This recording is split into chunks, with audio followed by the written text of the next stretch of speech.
Eu vou ler Isaías capítulo 1, versículo 5.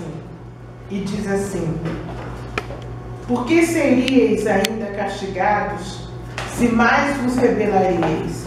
Toda a cabeça está enferma, e todo o coração fraco. O capítulo 1 do livro de Isaías descreve a situação do povo de Deus. E no versículo 5 revela que toda a cabeça se encontra enferma e que todo o coração do povo de Deus se encontra fraco. Percebemos que nesses últimos dias da igreja na terra, nós temos uma vida espiritual superficial e fraca. Como o povo que viveu no tempo de Isaías, conosco também acontece. O nosso ministério hoje não tem mais o mesmo impacto nem em nossas vidas, nem na vida dos outros. No mesmo impacto que víamos ao lermos sobre os heróis da fé, ou ainda sobre os pais da igreja. Quando lemos sobre a vida de Lutero, o pai da Reforma, que orava 4 a 5 horas por dia. Quando ouvimos falar ou lemos sobre a vida de Jonathan Edwards, que quando pregava, as pessoas se seguravam nas cadeiras, pensando que o chão iria se abrir e que o juízo final havia chegado. Ou ainda Hudson Taylor, missionário na China, que disse: se eu tivesse 100 vidas, eu daria todas elas pela China. Percebemos que eles tinham vigor espiritual e que havia dentro deles uma chama que ardia e que fazia com que eles se movessem. E isso acontecia não apenas porque eram missionários ou pastores, porque a vida abundante e o poder de Deus ainda estão à disposição de todos aqueles que desejam viver em Cristo. Esses homens lidavam com o pecado de forma diferente. Eles venciam o pecado, eles transformavam o seu caráter, eles tinham sucesso e êxito na sua vida espiritual. O problema nos dias de hoje é que a maioria de nós quer sucesso profissional, quer sucesso em nossas emoções, em nossos relacionamentos, mas não se importa com o sucesso espiritual. Quando lemos seus livros, não conseguimos entender como será possível alguém orar 4 a 5 horas por dia e ainda como renunciar a tudo para seguir a Cristo. O nível que eles atingiram parece-nos inatingível, nós da igreja de hoje, do século XXI. Como amar as pessoas, como amar as almas com tanta intensidade, sem sequer conhecê-las? Como sair de um país ou de um estado para o outro e se dedicar à pregação das almas perdidas, sem sequer conhecer as pessoas? Percebemos que hoje temos uma vida espiritual tão superficial e tão fraca, que o nosso ministério hoje não tem mais o mesmo impacto sobre as pessoas ao redor. O nosso ministério é fraco, é racional, é psicológico, é emotivo e é humano. A mesma coisa podemos dizer quanto ao caráter. Quantos cristãos com 1, 2, 10, 20 anos continuam a ser fracos na fé? Não conseguem ser regenerados, não conseguem abandonar vícios, não conseguem ter o caráter transformado, não conseguem crescer espiritualmente e, o que é pior, não conseguem compreender a dimensão do Evangelho de Cristo. Então, eles continuam espiritual e emocionalmente pobres, fracassados, voltando às práticas do velho homem, volta e meia. E tudo isso acontece porque o nosso cristianismo é superficial, porque a igreja atual perece e porque muitos cristãos estão na igreja há vários anos e não prosperam espiritualmente. Seus corações estão voltados para a prosperidade material e para a prosperidade em seus relacionamentos. Não prosperam e continuam com as mesmas áreas da vida em fracasso. Muitas vezes a vida econômica dos crentes é um caos. O corpo padece constantemente. Nunca conseguem ler a Bíblia inteira. Nunca conseguem vencer áreas do velho homem. Tem sempre os mesmos problemas morais. Sempre problemas com a mentira. Sempre problemas porque são fracos na oração. Nunca vencem um complexo de rejeição. Sempre têm a autoestima baixa. Nunca conseguem vencer os distúrbios emocionais. Nunca conseguem ganhar uma alma você quer para Jesus. Nunca se satisfazem apenas com a graça e não conseguem conhecer e compreender mais profundamente a palavra de Deus. Portanto, não recebem revelação dele.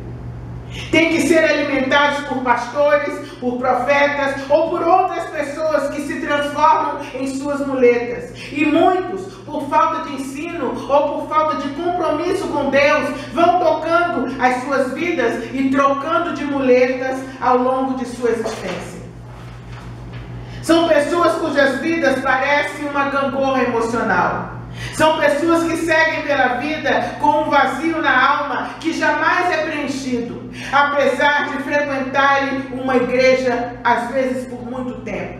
Enfim, são pessoas que, por não terem uma revelação do reino de Deus, vivem apegados à visão da vida terrena. Estão na igreja, mas nunca nasceram de novo. Nunca foram regenerados. Seguem carregando seu passado, com medo do futuro e desconfiando de Deus. Mas por que será que existe tanta gente fraca, débil e com tantos problemas emocionais na igreja? A resposta a tudo isso está lá no livro de Isaías. A igreja desse século está fria, e em alguns casos morna. Muitos cristãos não vencem, não crescem, porque lhes falta uma experiência pessoal com Deus. Falta-lhes uma revelação nova da majestade de Deus. Falta-lhes um encontro pessoal com Deus. Falta-lhes comunhão diária e profunda com Deus. Muitos pensam que porque leem uma passagem bíblica todos os dias de manhã, tem comunhão com Deus. A comunhão com Deus é algo muito mais profundo. É algo que Isaías experimentou. Falta-lhes o que está escrito em 2 Pedro 1,4, ser participante da natureza divina. Falta-lhes também o que está escrito em 2 Coríntios 3,18, e todos nós, com cara descoberta, refletindo a glória do Senhor como um espelho, somos transformados de glória em glória, à mesma imagem pelo Espírito. Os primeiros capítulos de Isaías mostram que ele era um profeta. E como profeta, ele entregava as mensagens de Deus, como vemos no capítulo 1 que diz: visão de Isaías, filho de Amós, que ele teve a respeito de Judá e Jerusalém nos dias de Uzias, Jotão, Acás, Ezequias, reis de Judá. Ouvi, ó céus, e dá ouvidos tu, ó terra, porque o Senhor tem falado. Criei filhos, engrandeci-os, mas eles se rebelaram contra mim. O boi conhece o seu possuidor, o jumento, a manjedoura de seu dono, mas Israel não tem conhecimento, o meu povo não entende. Mas no capítulo 6, a vida de Isaías mudou. Aconteceu algo que transformou a mensagem de Isaías. Esse mesmo Espírito está à nossa disposição hoje. Está à nossa disposição para que nós tenhamos uma experiência com Deus. Para que as nossas vidas mudem. Para que esse vazio dentro da nossa alma seja transformado. Ele teve uma experiência com Deus. No capítulo 6, versículo 1, ele diz: no ano em que morreu Uzias, eu vi o Senhor, assentado sobre um alto e sublime trono, e a cauda do seu manto enchia o templo. Serafins estavam por cima dele. Cada um tinha 6 asas. Com 2 cobriam seus rostos, e com 2 cobriam seus pés, e com 2 voavam. E clamavam uns aos outros, dizendo: Santo, Santo, Santo é o Senhor dos exércitos. Toda a terra está cheia da sua glória. E os umbrais das portas se moveram à voz do que clamava, e a casa se encheu de fumaça. Após esse acontecimento, a vida de Isaías teve um impacto. E ele foi chamado de profeta messiânico. Ele saiu da apatia. Ele deixou de se preocupar apenas com as coisas terrenas, como a maioria de nós faz. De se preocupar, se inquietar e muitas vezes se desesperar com os problemas desse mundo. Todo todos nós precisamos desse impacto em nossas vidas. Porque, na verdade, nós não dependemos de Deus. Em nossas vidas, nós fazemos nossas escolhas e fazemos de conta que dependemos de Deus. Não vivemos por fé, porque se tivéssemos fé, não temeríamos tanto. Se tivéssemos fé, nós ouviríamos a voz de Deus. Fazemos o que queremos na maioria das vezes, sem perguntar a Deus, sem buscar sua orientação em nosso dia a dia. Só perguntamos a Deus sobre as coisas que consideramos grandes. E Deus quer nos guiar nas mínimas coisas, para que quando as coisas grandes chegarem, as grandes decisões chegarem, nós saibamos reconhecer a voz de Deus. Deus fala todos os dias. Precisamos ter em mente que Deus é santo.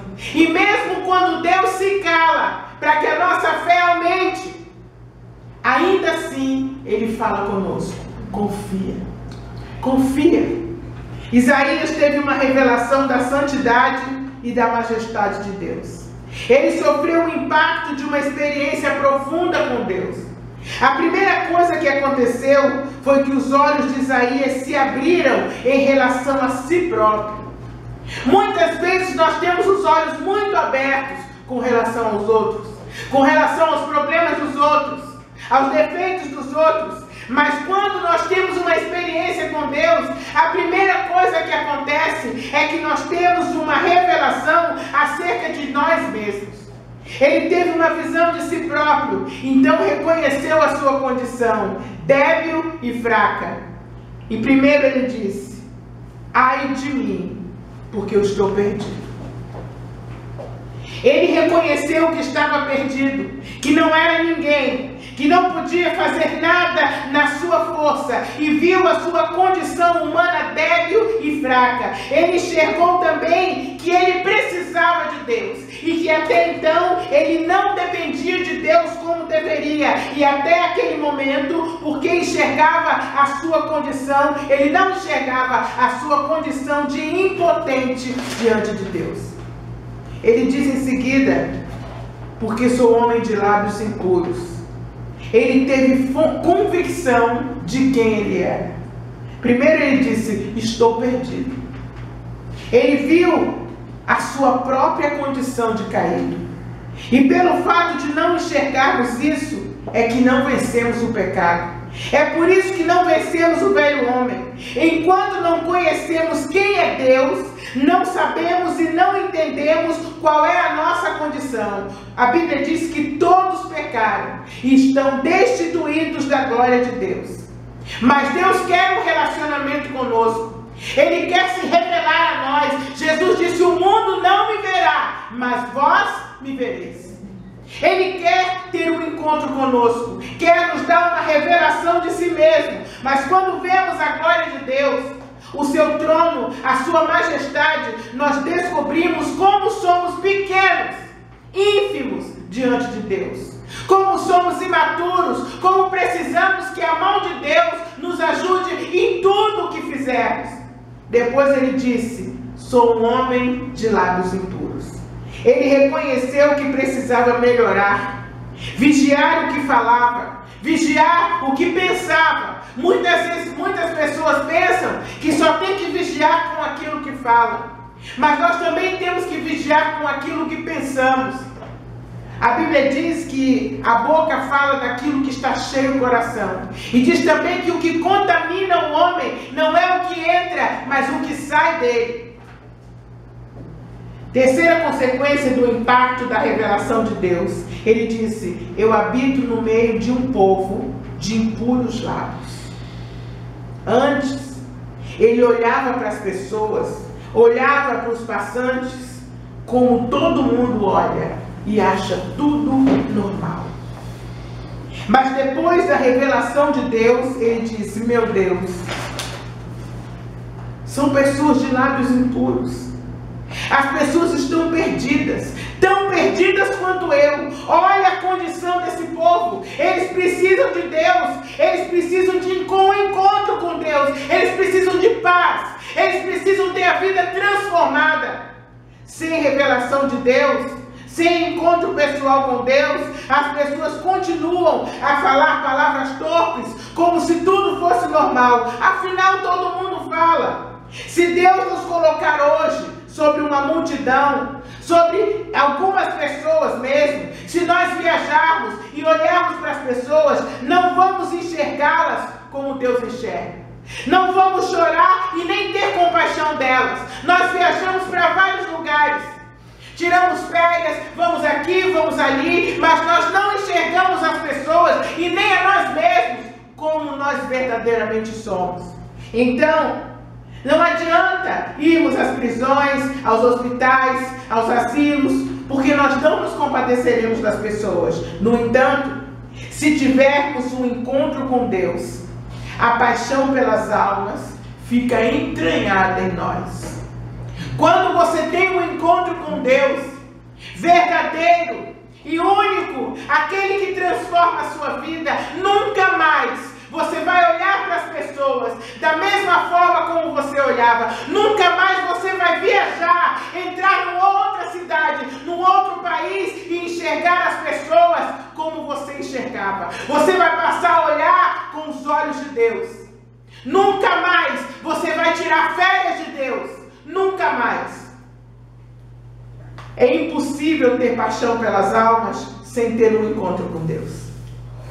Se não tivermos um encontro com Deus, não vamos enxergar a nossa pequenez, nem vamos compreender o que Jesus disse, que os homens são como ovelhas sem pastor, que vão aonde querem e, como não sabem cuidar de si mesmas, acabam se perdendo e se machucando. Não é isso que acontece conosco ao longo das nossas vidas?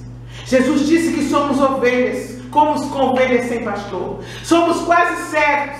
Vamos aonde achamos que devemos ir. Fazemos aquilo que achamos que devemos fazer. Aí nós acabamos nos perdendo e nos machucando. Quantas feridas você tem? Quantas feridas te foram causadas ao longo da sua vida? Depois de crescer na comunhão com Deus, Isaías nunca mais ignorou a perdição do povo e a sua própria. Depois do encontro com Deus, Isaías recebeu a dor de Deus em seu coração. Precisamos orar para que tenhamos um encontro verdadeiro com Deus. Quando Ele entra em nossas vidas, Ele preenche o vazio que atormenta a vida do velho homem. Então recebemos a dor de Deus em nossos corações. Nunca mais olhamos as pessoas e a nós mesmos como se não tivéssemos nada a ver com isso. E depois disso, o Senhor nos acalma, como Ele fez com Isaías. Porém, um dos serafins voou para mim, trazendo na sua mão uma brasa viva que tirara do altar, como uma tenaz. E com a brasa, ele tocou a minha boca e disse: eis que isto tocou os teus lábios, a tua iniquidade foi tirada, e expiado o teu pecado. Depois disto, ouvi a voz do Senhor que dizia: a quem enviarei? Quem há de ir por nós? A maioria das pessoas acha que fazer missões é viajar pelo mundo. Mas não há uma inversão de ordem. O missionário é aquela pessoa tocada por Deus. O missionário é aquela pessoa que, como disse o missionário, olha para as almas, mesmo quando está em férias, e enxerga a necessidade que elas têm de Deus. Precisamos nos humilhar diante do Senhor, a fim de que Ele nos purifique e tire de nós toda a iniquidade. Quando isso acontece, o Senhor fala do seu anseio, do que Ele planejou para as nossas vidas. Tem gente que quer que Deus fale o que quer para as suas vidas. Mas primeiro, nós temos que ter um encontro com Deus, para depois Deus dizer: eu criei você para isso. Não acontece de forma diferente.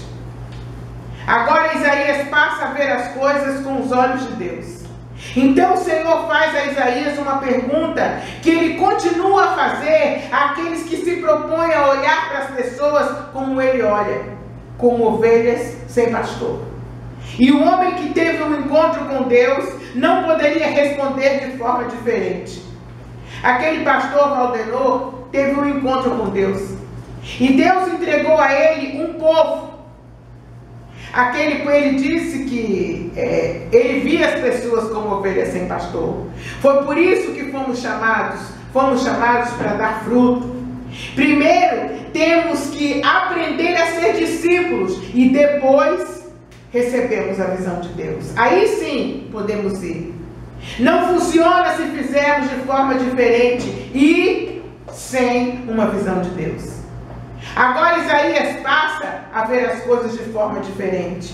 E o homem que teve um encontro com Deus não poderia responder de outra forma. Ele disse: eis-me aqui, Senhor, envia-me a mim. É isso que o Senhor espera de nós, que busquemos uma revelação dele e do seu reino, que conheçamos, que reconheçamos que precisamos nos santificar para podermos ver o que enxergamos, que enxerguemos para as pessoas e o mundo como ele enxerga.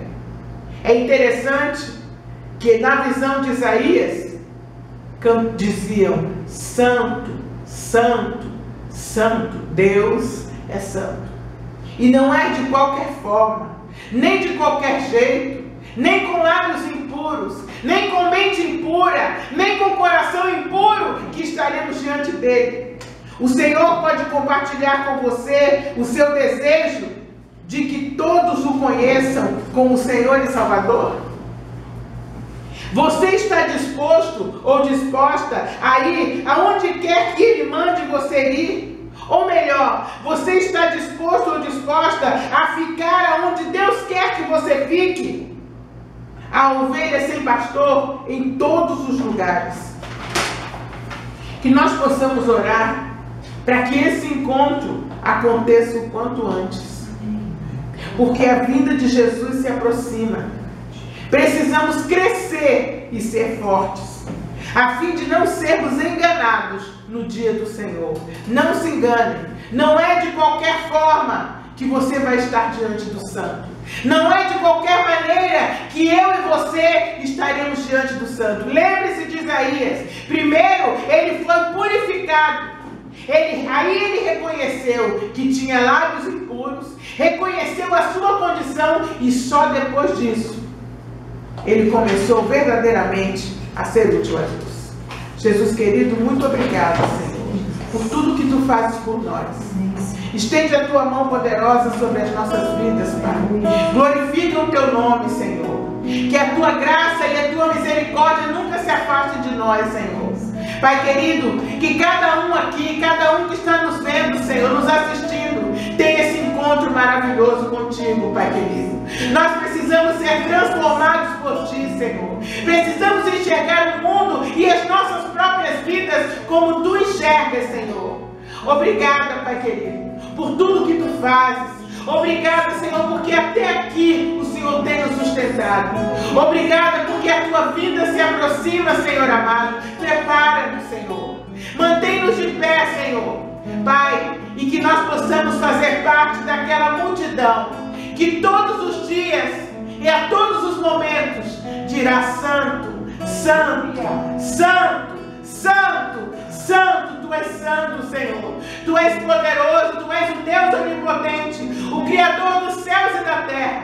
E nós, Senhor, miseráveis, ó Pai, como somos, mas por Tua graça, por Tua misericórdia, aprove a Ti, Senhor, nos salvar. Aprove a Ti nos adotar como filhos, porque Tu és misericordioso. Te agradecemos em nome de Jesus.